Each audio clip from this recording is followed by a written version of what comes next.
And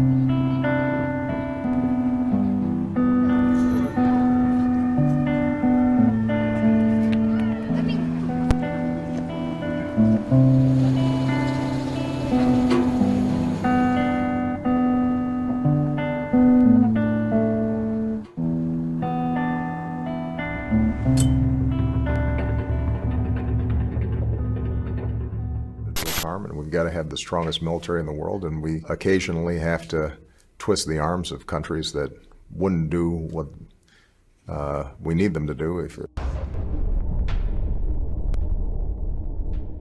Nosotros podemos fijar una fecha en que el petróleo comienza a ser una materia apetecible de las grandes potencias.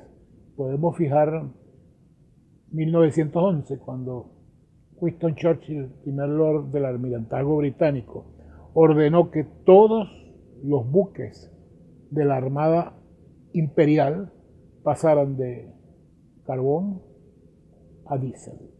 Y Venezuela se incorporó a esa danza del petróleo con fines estratégicos, porque su petróleo fue explotado por compañías de los dos grandes imperios de la época, tanto el imperio moribundo como el naciente, Inglaterra y luego Estados Unidos.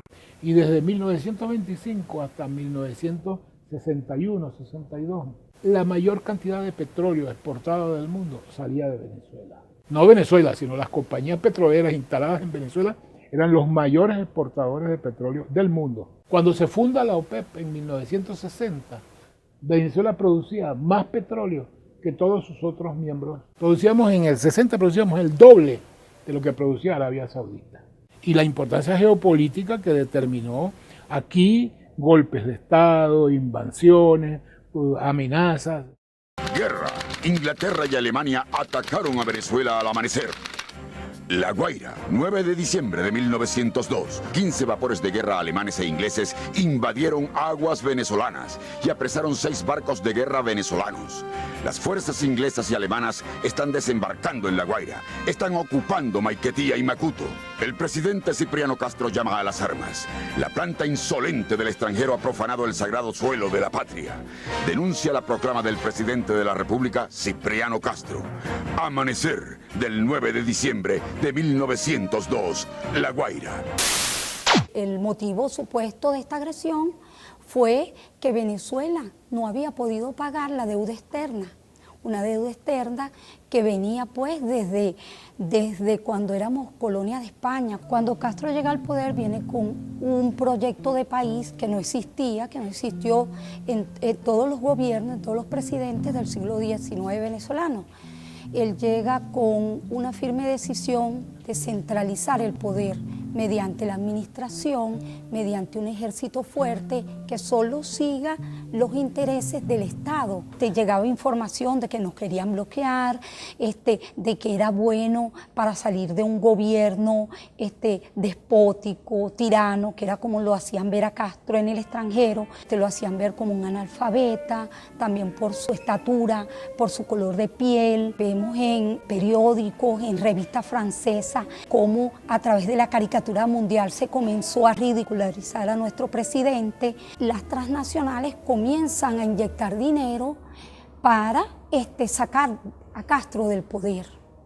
¿Qué pasa? Una vez que no pueden por esta vía, mediante levantamientos en el territorio nacional, vienen con una segunda fase que fue el bloqueo de las costas venezolanas. Estados Unidos habla con Alemania e Inglaterra y le dice que ellos van a permitir el bloqueo, un bloqueo pacífico, pero que no debe haber agresión y menos que ellos quieran apoderarse de territorio venezolano. A partir del 13 de diciembre, Alemania comienza a bombardear Puerto Cabello, después bombardea Maracaibo, y al momento de estos bombardeos, Estados Unidos interviene y obliga a Alemania a que se siente con él. Todo eso hizo que el gobierno fuera perdiendo credibilidad, hasta que, fíjense, en 1905, Castro toma el poder de la comunicación en Venezuela, no le renueva la concesión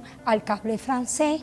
Eso hace pues que Francia esté más molesta y rompa relaciones con Venezuela. 1904. El presidente Cipriano Castro decreta la expropiación de la transnacional New York and Bermúdez Company, que desde 1885 exportaba asfalto prácticamente sin pagar impuestos. A Cipriano Castro lo derrocaron los gringos, lo derrocó el petróleo. Estados Unidos en este contexto muestra que a partir de este conflicto ellos son los que van a tener el control en este territorio de que Venezuela fuera el patio trasero de Estados Unidos.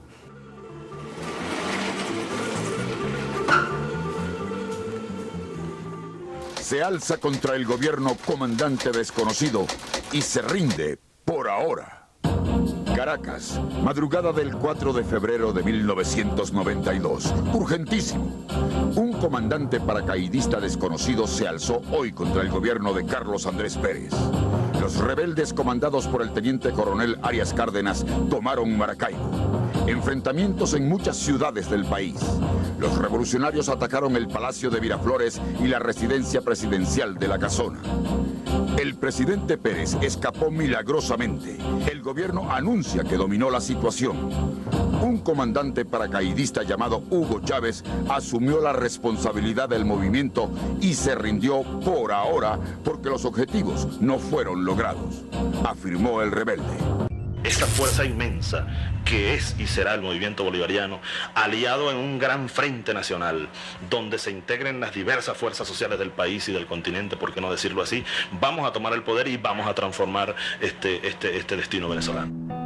Ese odio de cierta prensa venezolana no comenzó ni siquiera desde la asunción del poder del presidente Chávez, sino incluso desde su aparición el 4 de febrero de 1992. Desde ese mismo momento comenzaron a satanizar su figura y su proyecto que reivindicaba el bolivarianismo. Bueno, en principio a utilizar la figura del militar latinoamericano, el milico, la bota militar, y trataron de construir una imagen que afortunadamente el pueblo venezolano no se creyó.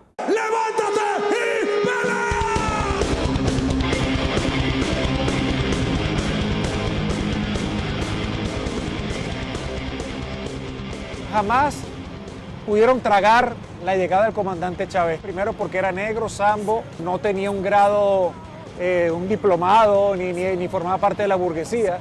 Ya por ahí no les caía bien Chávez. El pueblo invisible lo visibilizó, los pobres, el 80% cuando llega Chávez era pobre. El 40% era prácticamente una pobreza extrema. Él le dio voz, le dio voto y le dio poder al pueblo. Eso ya era algo que no se podía tragar. Como en todo el mundo, los dueños de los medios en Venezuela son los quienes manejan el poder económico. Poder que ha perdido privilegios porque eran ellos quienes decidían, por ejemplo, quién era el presidente de PDVSA. Eran ellos quien decidía quién era el presidente del Banco Central de Venezuela o el ministro de Relaciones Exteriores. El presidente Chávez siempre contaba una anécdota que apenas asumió el poder fue llamado por los dueños de estos medios para reunirse y discutir sobre el nuevo gabinete.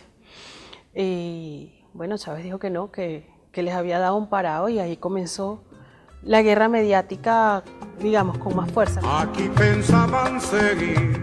Esa burguesía parásita se apropió durante 100 años de la mayor parte del ingreso petrolero nacional. Parásita. Era un saqueo al país.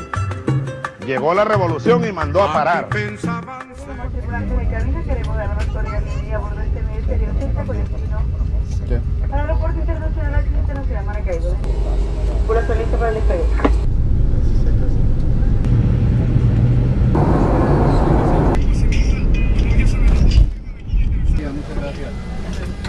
¿Cuáles desafíos plantea esencialmente Chávez? Primero, el rescate de la idea de soberanía, es decir, la decisión del Estado y quien dirige la política exterior del Estado, que es el presidente Chávez, por rango constitucional, definir una política que corresponde a los intereses de la nación. Segundo, y que no menos importante porque la coloca en segundo lugar, esa política de soberanía está construida sobre otro concepto muy importante, independencia. Y tercero, y no por eso tampoco menos importante, es que esa política de soberanía e independencia tiene un correlato específico, manejo y administración de recursos naturales. Ante el choque de esa doctrina con los intereses estratégicos de Estados Unidos, por supuesto, en términos del control de los recursos naturales, en términos de dependencia, se produce una escalada de acciones de los Estados Unidos destinado a desestabilizar a Chávez. Por eso que es interesante a veces en estas discusiones, cuando dicen, bueno, es que los Estados Unidos en los últimos años es que ha tenido una política agresiva hacia Venezuela. No, desde 1999-2000 es una política consecuente, que tiene que ver con una actitud muy grosera, muy prepotente y bastante paranoica incluso por parte de los Estados Unidos hacia Venezuela. Obviously, Venezuela is important because they're the third largest supplier of petroleum. I would say that Mr. Chavez, and the State Department may say this, probably doesn't have the interest of the United States. Todos fueron derrocados. Cipriano Castro, después Isaías Medina, después Carlos Delgado, antes de él Rómulo Gallego, un gran escritor, y yo. Derrocado. Y la causa fundamental, el petróleo.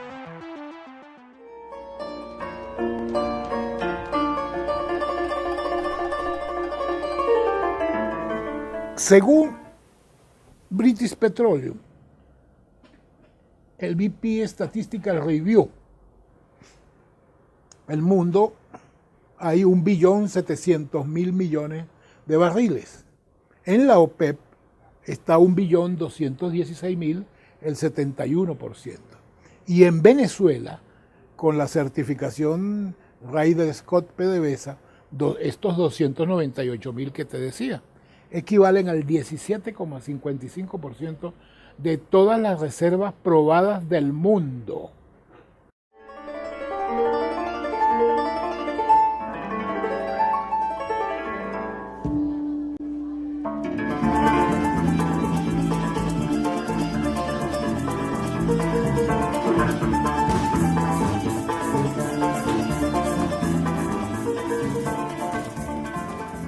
Pero el Servicio Geológico de los Estados Unidos saca una cuenta que da que nosotros somos el 28% de las reservas probadas del mundo. O sea, más de la cuarta parte del petróleo del mundo probado que se puede recuperar está en Venezuela.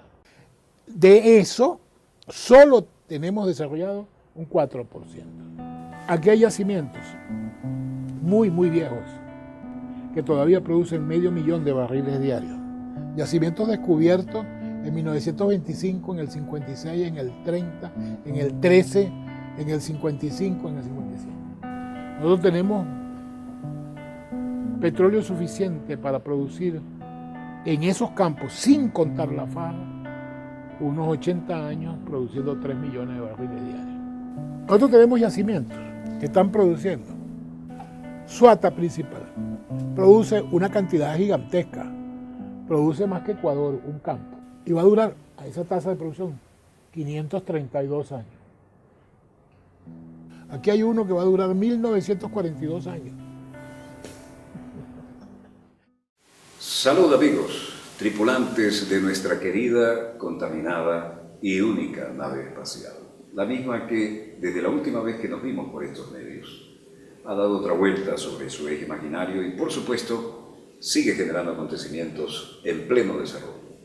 Los acontecimientos hoy están aquí en casa, la escenografía que he diseñado y que se ha vuelto clásica, lo que me toca un rol muy poco frecuente, el de ser entrevistado. La mayor riqueza petrolera del planeta no está en Arabia Saudita ni en todos esos pequeños reinos de testas coronadas que tienen que pagarle protección a Estados Unidos para mantener la cabeza sobre los hombros y sobre los hombros la corona, ¿no? La verdadera riqueza petrolera, entre otras, está aquí en la República, hoy República Bolivariana de Venezuela. Este estrecho de Hormuz de 10-12 millas de ancho.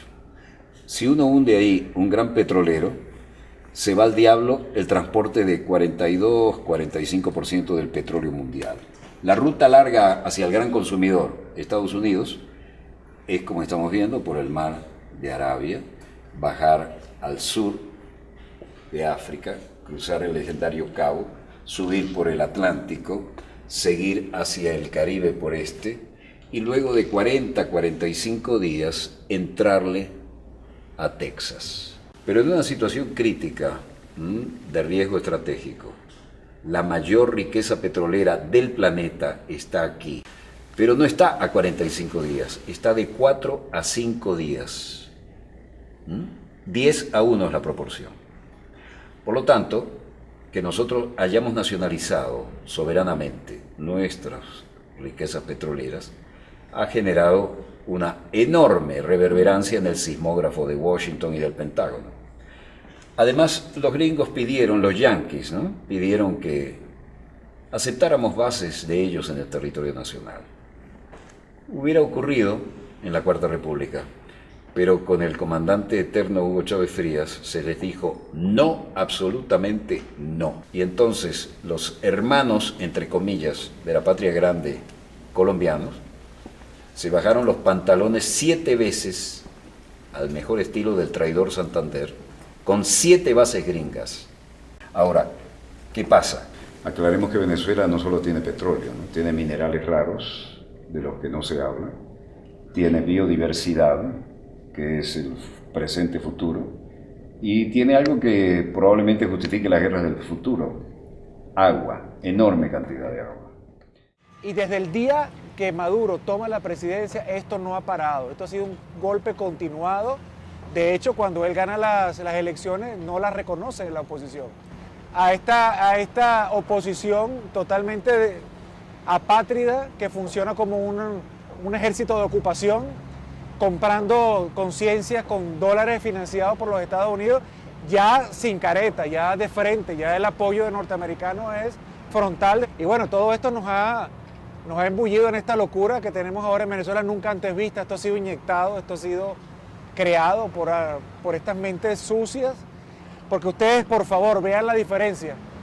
Ustedes ven la marcha chavista, las marchas rojas, son tambores, alegría, cantos, esperanza, patria, y ven las marchas de oposición, odios, gritos, insultos, destrucción, quema. Aquí han quemado clínicas materno-infantiles, aquí han asesinado personas, jóvenes entre ellos mismos, con armas de fabricación casera. Aquí han quemado, nada más en la noche de ayer, por ejemplo, para decirles algo, quemaron 51 autobuses de primera que son para el pueblo, y se suma, ya pasan los 200 autobuses quemados. Han arremetido contra el metro, han arremetido contra liceos, escuelas, han destruido universidades, han llamado directamente a la violencia, han llamado al golpe de Estado, inclusive con mensajes directos a las Fuerzas Armadas, y han comprado jóvenes, haciéndoles creer, les han lavado el cerebro, haciéndoles creer que están en una labor patriótica, y a otros les están pagando, inclusive están pagando a bandas armadas de delincuentes para que creen el caos y actúen, como les dije antes, como un ejército de ocupación.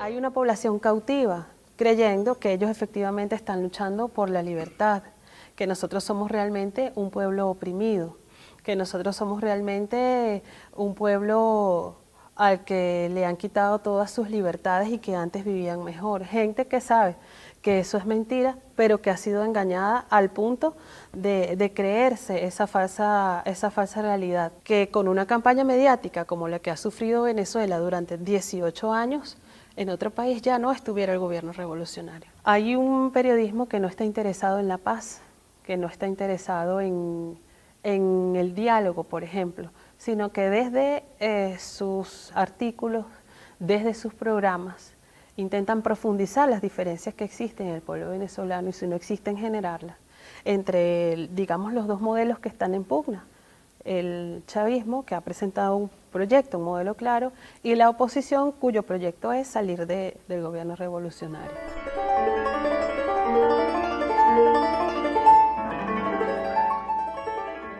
durante todos estos años se ha construido una imagen sobre Venezuela.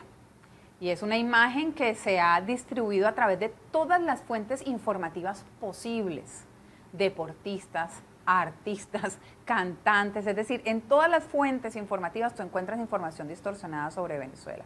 La gente en el mundo se ha convertido en una venezolanóloga, o sea, son expertos en Venezuela, pero no han pisado nunca este país, no tienen relación directa con lo que verdaderamente aquí está pasando. Los periodistas de Venezuela vinieron a contar una historia que les dijeron, vayan y cuenten el hambre de Venezuela, cuenten las colas por los alimentos en Venezuela, cuenten la necesidad de medicinas. ¿Qué pasaría si esas mismas órdenes las recibieran para contar Colombia? ¿Qué pasaría si esas mismas órdenes las recibieran para contar Brasil?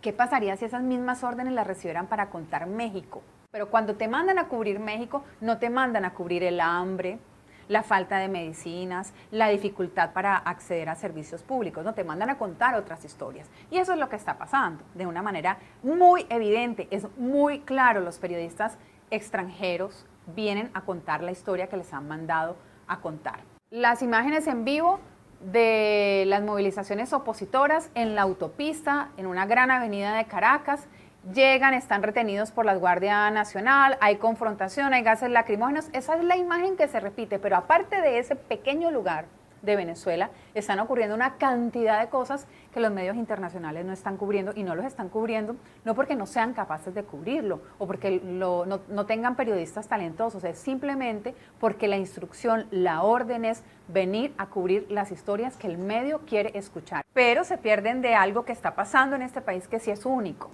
y es el empoderamiento de la gente de base, y que explica en buena medida por qué el gobierno de Nicolás Maduro y antes el gobierno de Hugo Chávez no se ha derrumbado. Hay varios pilares para el modelo bolivariano, por supuesto, pero una de las cosas más importantes es cómo esta gente entiende hoy el hecho político, incluso aquellos que adversan el proceso bolivariano. La discusión del pueblo venezolano sobre la política no se está dando en ninguna otra región de esta parte del planeta donde nosotros vivimos, y eso no lo vienen a contar los medios internacionales, porque el interés es muy claro, es construir un estado de opinión sobre Venezuela que permita una segunda, tercera fase de agresión y de intervención sobre el país, que desde mi punto de vista ya comenzó.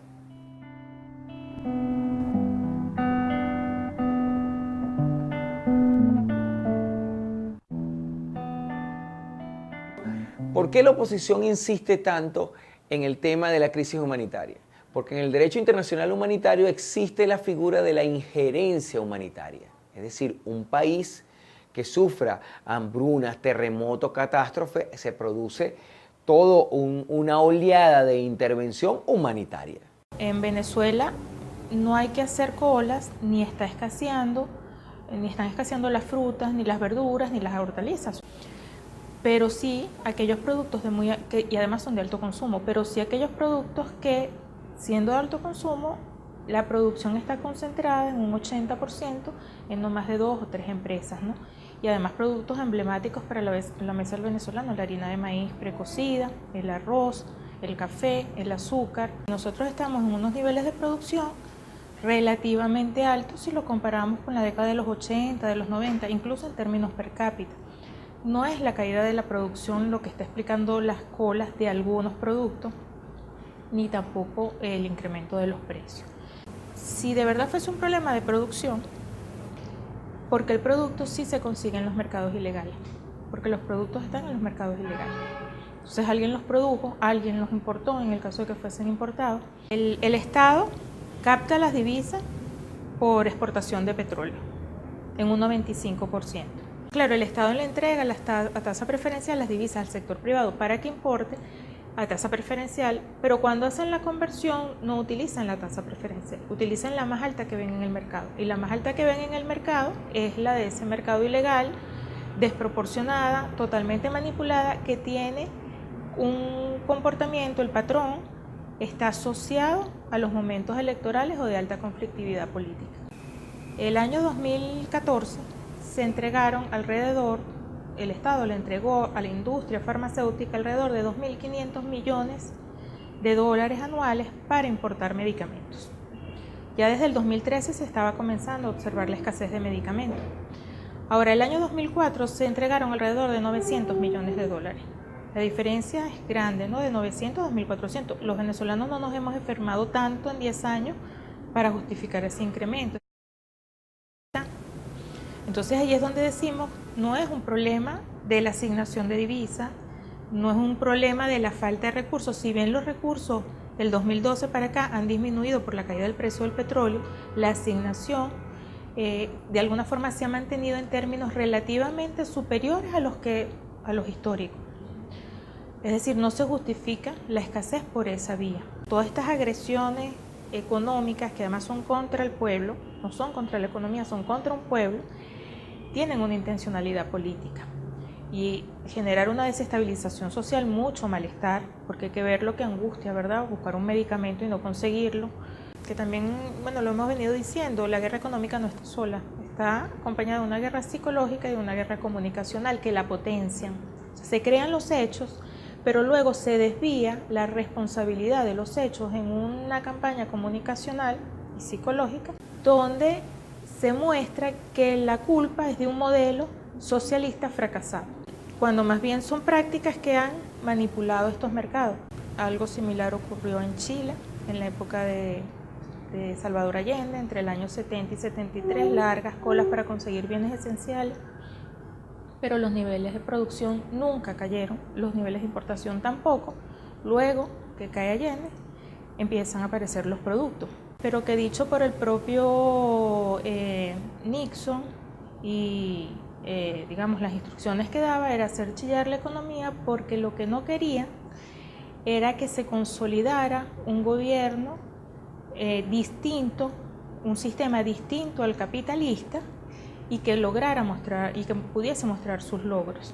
Bueno, yo lo que creo es que se ha intentado vender que es un Estado fallido, y no solo se ha intentado vender, sino propiciar, es decir, con esa oposición violenta, también con una guerra económica, es decir, que no es fruto de la conspiranoica, ¿no? Que es exactamente igual que se hizo contra el gobierno de Salvador Allende, ¿no? Se está viendo, por ejemplo, las farmacéuticas o las grandes industrias, a pesar de que Venezuela ha pagado sistemáticamente toda la deuda, no está en default, no se le está suministrando pues los elementos para trasladar a su población, por ejemplo, medicinas, algo tan importante, ¿no? Sobre todo en tema de hipertensión, son medicinas además que afectan mucho a la población. Yo creo que ha habido un esquema de declararlo Estado fallido a la manera de las intervenciones, pero lo que está detrás es el control de un proyecto político que lidera Venezuela, de integración regional. Relación con las acciones del gobierno venezolano, que viola los derechos humanos en términos de aspectos fundamentales vinculados a las libertades. Continuamos en trabajo cercano con el Congreso, así como con otros actores de la región. El presidente Obama sí va a firmar las sanciones y coordinar su implementación. Estas sanciones representan el compromiso del Departamento de Estado y el gobierno de los Estados Unidos en apoyar al pueblo venezolano a proteger su democracia. Hay una que puede ser incluso más rápido: 2 portaaviones en el Golfo de Maracaibo. Esos tipos que vociferan como Maduro y Diosdado son una bola de cobardes porque atacan mujeres y niños. Exacto. Hay que plantarles enfrente 2 portaaviones y vamos a ver si son tan guapos como dicen con el ejército americano. Dios te bendiga, Belardo. No, por favor. No, porque es que cuando uno dice, pero que se metan los gringos... No, pero por favor. Que usen la fuerza en nombre de la libertad, te dicen, oh, no. Y le preguntan, ¿se justifica moralmente asesinar al tirano? Claro, porque es que un pueblo que asesina o quien asesina a un tirano no es un asesino. Exacto. Es un patriota. Exacto. Y entonces hay que pasar a la acción. Y hay que tomar las armas de ser necesario. El hecho de que nosotros pasamos de ser un desafío en el diseño de la política exterior norteamericana a ser una amenaza. La diferencia conceptual en la formulación norteamericana entre un país desafío y un país amenaza es que un país amenaza puede incluir, hasta última instancia, una intervención militar. Un desafío no, implica presiones. Uno es un documento de julio del año 2015, ese mismo año, de un especialista norteamericano que se llama Robert Ellis, un asesor de inteligencia del Departamento de Guerra del Ejército norteamericano, que publica un trabajo que se denomina La inminente implosión en Venezuela y sus implicaciones para los Estados Unidos. ¿Y qué dice en ese documento Robert Ellis? Venezuela está en una situación de inestabilidad. el presidente Nicolás Maduro no tiene la capacidad de mantener el orden y la inestabilidad en Venezuela va a generar una inestabilidad en la zona y ante eso tiene que actuar los Estados Unidos. ¿Qué dice Robert Eli? Bueno, los Estados Unidos a lo mejor no tenga que intervenir directamente, pero debería de intervenir a través de sus socios, Colombia y Guyana. Helsinki también ha sido el principal auspiciante de lo que se llama la tesis del caos constructivo. ¿Qué es el caos constructivo? Generar una situación de desequilibrio económico, financiero, social, militar, para producir un reacomodo de un país no amistoso a los intereses norteamericanos o en su defecto, y esto lo quiero subrayar, producir una cesión de su territorio, al estilo de Libia o al estilo de lo que intentan en Irak con el norte de Irak y los turcos o con Turquía, o lo que están intentando con Yemen para sacar el oleoducto para permitir el trasvase de los puertos que están sobre el Golfo Pérsico. Y aquí pretende aplicarlo y se pretende aplicar a través de Colombia. Ese último informe que yo te señalo de Robert Ellis es contundente. Colombia es clave en esto. No es fortuito entonces la concreción del acuerdo de la OTAN y saldría mucho más barato si logran la secesión de Maracaibo a Colombia. Ese es el proyecto geopolítico. No puedo derrumbar al gobierno de Chávez o de Nicolás, es la tesis del secesionismo. Es muy sencillo para explicarlo así. ¿Qué tipo de Estado opera en la frontera colombiana, del lado colombiano? ¿Y qué tipo de Estado opera o funciona o tiene competencias en el territorio venezolano?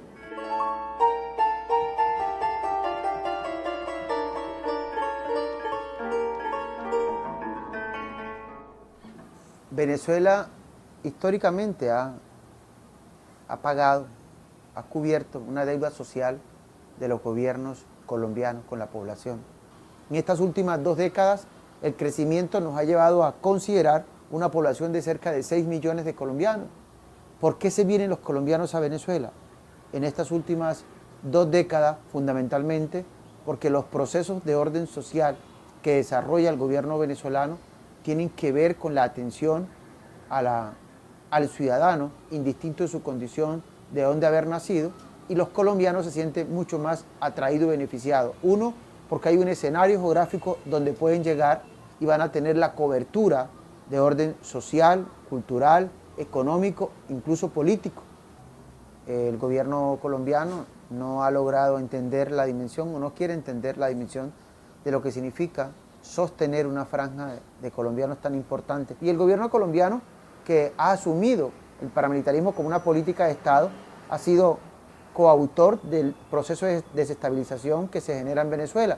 Los paramilitares que vinieron aquí con objetivo de asesinar al presidente Hugo Chávez fueron paramilitares concebidos desde la expresión política organizada colombiana. No en vano, cerca de 300 parapolíticos, es decir, concejales, alcaldes, gobernadores, representantes y senadores, algunos ya condenados por la pala política en Colombia, con una relación estrecha en Venezuela. Hay paramilitares de origen colombiano en Venezuela, pero también ya hay una fase superior del paramilitarismo inducido desde Colombia con nativos venezolanos. Se asume entonces en la necesidad de ofender, de golpear, de servir de facilitador. ¿Para quiénes? Para que el gobierno estadounidense, el Pentágono, penetre Venezuela y las riquezas que son de este pueblo hermano venezolano las puedan compartir con las transnacionales. Es Colombia la punta de lanza para la penetración hacia el territorio venezolano.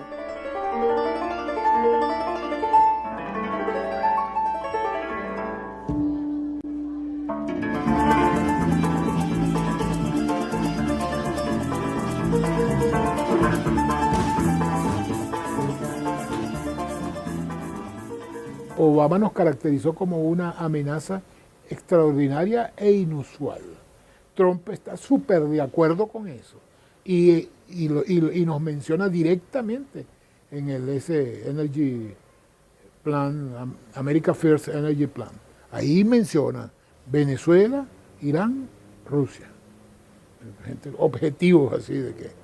las amenazas militares son reales, o sea, no solo está, por ejemplo, en las maniobras militares que se han hecho hace poco con decenas de países, incluso países europeos, delante de las costas venezolanas, como también las declaraciones del almirante de la flota del Pacífico en el Senado, diciendo que Venezuela es un problema de narcotráfico, de terrorismo, etcétera, etcétera. La cosa que me mantiene despierto en la noche con respecto a Venezuela es si hay alguna crisis humanitaria importante, es decir, un colapso de la economía, al punto en que necesiten desesperadamente alimentos, agua y cosas como esas. Y entonces podríamos reaccionar a eso, y lo haríamos. Ahora, cuando no puedes tumbarlo desde adentro y se genera una crisis, entonces humanitariamente, para evitar una crisis humanitaria, para evitar derramamiento de sangre más grandes, para evitar que se extienda esto a países vecinos, aparecen gente de buena voluntad que dice esto es un problema de seguridad hemisférica y hay que actuar ya. Porque tenemos la verdad de nuestra parte y no vendrán unos asaltantes de la oligarquía interna de la derecha extremista con el guión escrito por el Departamento de Estado a asaltar el poder político de Venezuela. Se equivocaron con nosotros, se equivocaron de país. Un gobierno que respete a los pueblos de América Latina, a la América de Simón Bolívar, carajo. Váyanse al carajo, yanquis de mierda, que aquí hay un pueblo digno. Sépanlo, estamos resueltos a ser libres, pase lo que pase y cuéstenos lo que nos cueste. ¡Ya basta! ¡Ya basta!